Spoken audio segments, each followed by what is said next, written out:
Enti Afia Pokua VimLady, Afia Schwar any journalists, any some of the TikTokers abe clash with Mami Akosua Serwaa any team legal wife. Efa enema bia omukoye no Kumase. Enema bia omukoye no Kumase. Oma be chiro madwene e wo ho na ifom kire se entwa yie.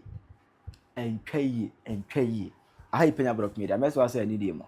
Obe like video no that about subscribe button, stand back click notification icon of latest update. Na be chire wa adwene dia mama e wo comment section so ba so a. No as your first anya bia hwe.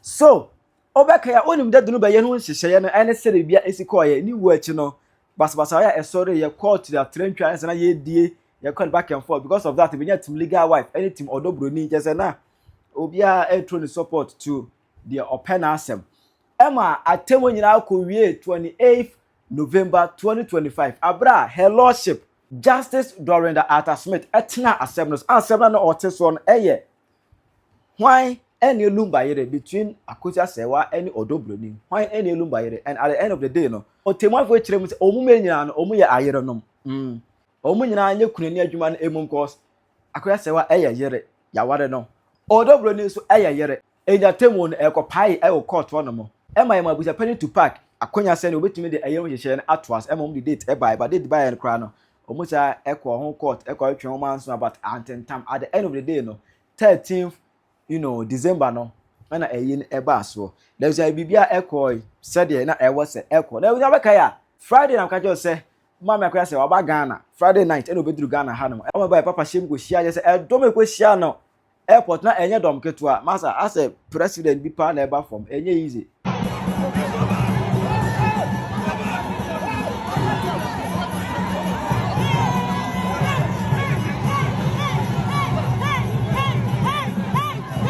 adom hia de na team legal wife from your preparation pa na wo nipa wo mu amko hia no kwai e ma de che Saturday no okohia ni committee nipa ni bi ni ade obeka ya ono hema wo ye kura picture e be post here e ma obeda Ghana for us for massive support obai no odo ma den de atem ha me hia no airport no ene ade na ehwa na me hu za flyer bi aba na flyer no mu kire mu se ade che Sunday na obeba Kumase say oba be meet and greet with Kumasi people ne support called a hono free Mami Akosua Serwaa ya santini etene o se oba ne fie ba na chi ebe chi abusuafo as ade chi ne hu se okopie bu Kumasi ema okọ na nanom na ase egwo chi a wo mu menhia ahemfo ne bi no komu na ase egwo chi a bi ni ade sa kopo ma chew efa de esi ya bi a entwe no oda okopa a chew ewo ho ema emu ehu secretary bi aba bontene enura as a Kumasi no koe no wakomeki wako court of appeal atemwo na otemwa for Dorinda Smith after edeba 28th November 2025 no ana otirem se odobroni eyeyere ana Akosua Serwaa so eyeyere no Mami Akosua Serwaa tirem se de no pa de atemwo no nsum into the court of appeal on say Kumasi high court and then did that atemwo ne bae it the better for Asem the court of appeal I say we appeal to judgment na Justice Smith edeba no ana claim se Akosua Serwaa yedu lumba yede sa no odobroni so eyeyere no Mami Akosua Serwaa se onso sa Asem no on de ono nko na lumba yere onsom ono nko a ene ye lumba eyere court emewiase nyina ehunu se ono nko Akosua Serwaa on na de lumba yere obi nka ho na nim yachi obi nka ho bi ono bi ampre lumba ono nko na nuti no or the Asem eko Kumasi court of appeal I say ade court bibia ababo state bibia ababo ene da so no bebe abechirichi mu amwati ase na ehon Kumasi no kopiem no bibesi ye okoduru Kumasi no obi a wukuna wu oro se wujafo hye wani ye di ye ayekaka de anka oba oro aho ni ade no okopiem kwansa akoye more or less as a fanfare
Ojina cars open top and be na otia pampam na him flag and ya print bibia man I don't know say a marriage certificate that any crown oh him him.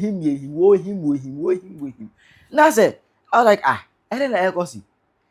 I say campaign grounds ni gina. I say fanfare bi na yaba. I say abeye nidie like and moving from say obi awu kra yesu no. Obi awu kuna wu a yesu no and moving from that as abeye nidie ne fanfare. Abeye enjoyment bi abeye celebration bi. No, that's just nigga. If you have VimLady, any Ghana phone be abe clàsh with Akosua Serwaa edit nigga we just adom ye no honom ne de. Sebe entwa ye eyim crisis. Legal wife for no. Omu kun no mu we he. Omu wo kun no. Omu wo kun mu ni kuma nka mu so me legal wife. Omu wo kun. So omu wo kun ba nka mu nya de omu. No mu kun no mu we. Omu de baile na daga no omu kun no mu di no. Omu nka mu baile no ntontwire na ye yie. Omu jimu omu kun no omu de omu hyedam. Be ma be pasa legal wife ama me kakraka bi no be kasa ye se ayie ne ya wade no.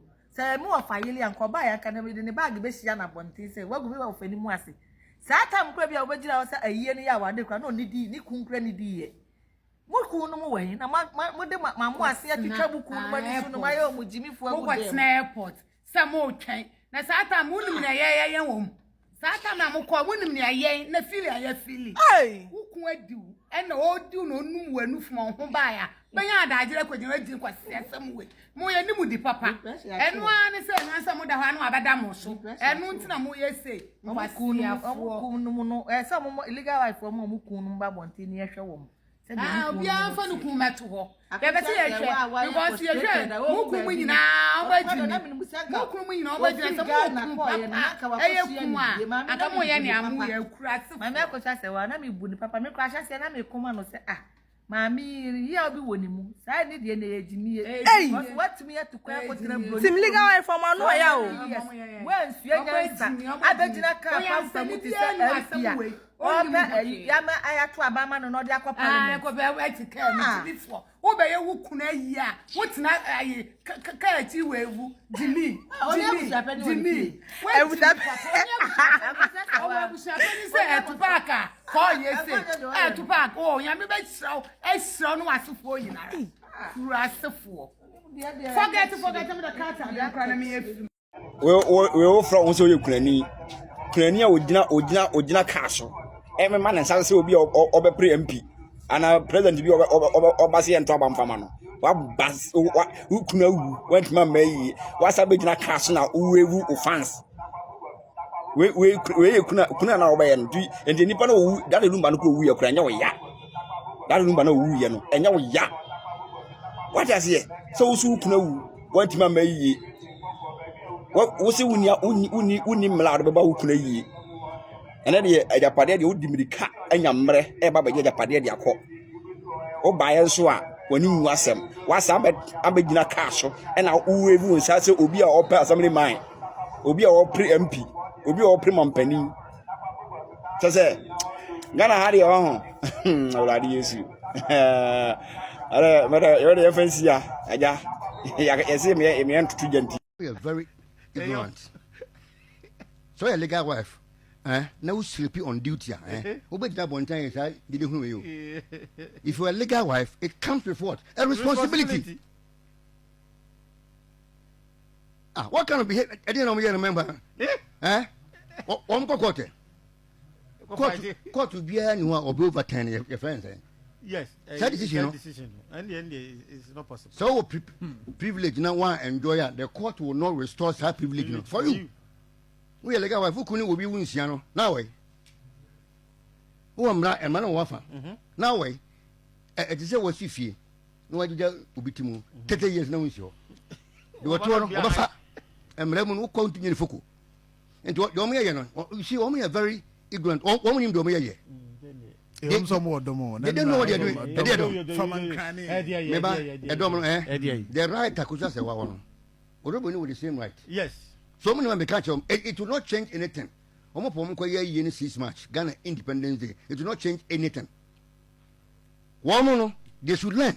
So mo wale memana they should be submissive and play their role as wives. And stay with them.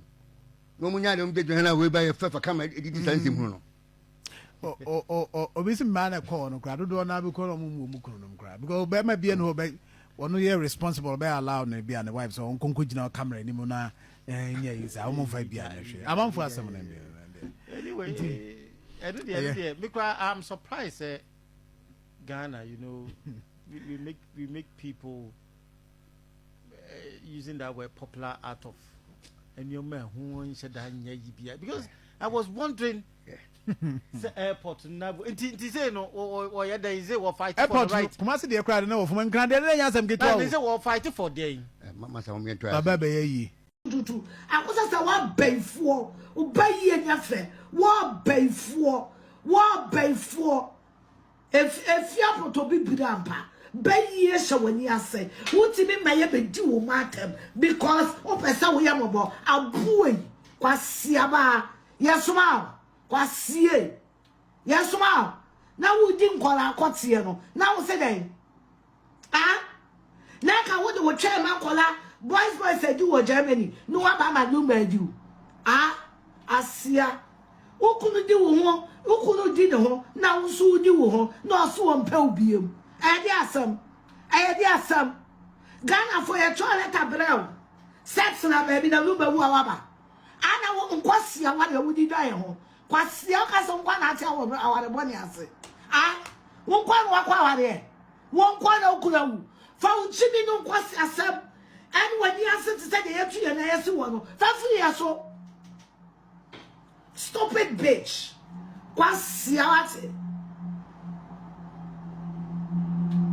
ofui asiaba luma boni we na atu wudi twem okunafo a woye rally ba nana know him no and bia jema fo mo marriage certificate no sanity oba kunafo a yesi ewukunu ni 1 month ugina ka so edi asa him bana chiachia nkrofo no pekwa wona from no really we don't give a fuck wa baby asini na ehu ni suba ya we ni na watwe no wa baby asini na ehu say be ma no ne nware na menwa me ho se me ya santini mu ma me nka asem meni ewu se me ya santini for a split second se metin ya twimi moja e de dagati ni die kwa begu ne nka reklama ya nkeye na asante for say more for sa toothpaste yes saying Akosua Serwaa wenye busuani no wabeye fa o marriage certificate bra court went ni amfa ama and marriage certificate na dey kwa no sa na German for marriage certificate there fa marriage certificate bra nenka ye mama tena se went ni amfa Akosua Serwaa dey na old strategy legal wives I think say my bia sa fans na moje no mo mama lawyers adwuma na ayedin if indeed mo ye serious about appeal no say mo be pushi appeal na kwakosi conclusion na ebe ha mo ankasa mo case especially said am printing marriage certificate they fans these are issues that have already been dealt with ewo high court ye kan wie enti mremo so yesi wo do Asem beba court no wo na mra ne show say prove your case enti wo ye plaintiff wo na wo de Asem no court no mra ne say wo and also prove case. Na sa issue about marriage certificate, which is the anonymous main issue, not team legal wives, no more same no. That issue has already been dealt with by High Court. Na said the High Court need the Asem no when in Jim now be a appealer, and your law any day appeal, and your fancy a general bonting. To say more ya de mo yamba mo ye that lawyer never court, research a lawyer na ye, a juma why ye or the court, bones and na judge ni posture no. Na akwa different because my catch him that as a judge so omo share a friend say law no keke ye show conduct in the especially when team legal wife or supporters attack judge ba no issue na judge ni deal ye no has nothing to do with the osika and onisika attendie eni Asem o court oba comment section now the emotions be kasa enru court Ghana the only issue kasa ye kan etofoma pai any the judge na kano the judge na akano is the operating issue in do be dia terms of akotu odobro ni afifie ho no mo East Legon and the odo wa no don yura ebi wo what the judge has stated say odobro ni your wife that is the controlling issue what the judge has said say Akosua Serwaa your wife that is the controlling issue ti munyina mo your wife de obi antumi nkotu obi emfrifie Obi aso ntumi nkotu obi funu enkosie. That will be against the law. In fact, when you say a criminal law nim no, ye wo offense e chese okotu funu a offense. Ye becho. But the American say already team legal wife wo case. Sa no do broni wo case, but mo case na mpese mo fight no. And no so be appeal. Mo man nye easy mamo lawyer senka this time no lawyer na peace of mind. No mo dey research ni ade no mo pen crofo say copyright issue be fight here no say will no be fight here no. But mo ye ni say wasem bedu ko judges no so mo ye nipa. Omo ne na te Ghana. Omo nim de ekoso omo hwe TV. Enti judges na omo ye say mo hwe no. E wo mo say mremu no say ya ma judges say soe ne de omo di a pledge de omo si akonwa so a. You see you will deliver justice without fear or favor. But the same legal principle and philosophy in such say judges take other things into consideration no more they see na they say no now some the fans say na hu ya ye pamocho manson ye twe ne court ye twe na bonten manson ye twe ne court ye twe na bonten me pamocho team legal wife mo be ya na bi a wan hwa 5 6 7 years later na mama me Akosua answer si form she has a case inti e wo se mo guide no enye se wo de mo abeje no fans no ba ko se mo yentwa so but the na ekokumase and the whole thing has now turned into some sort of bullying. Asem bo se mo bully the other side. I don't think that is fair. I don't think that is fair. And na mo ankasa it is not fair to you and your case.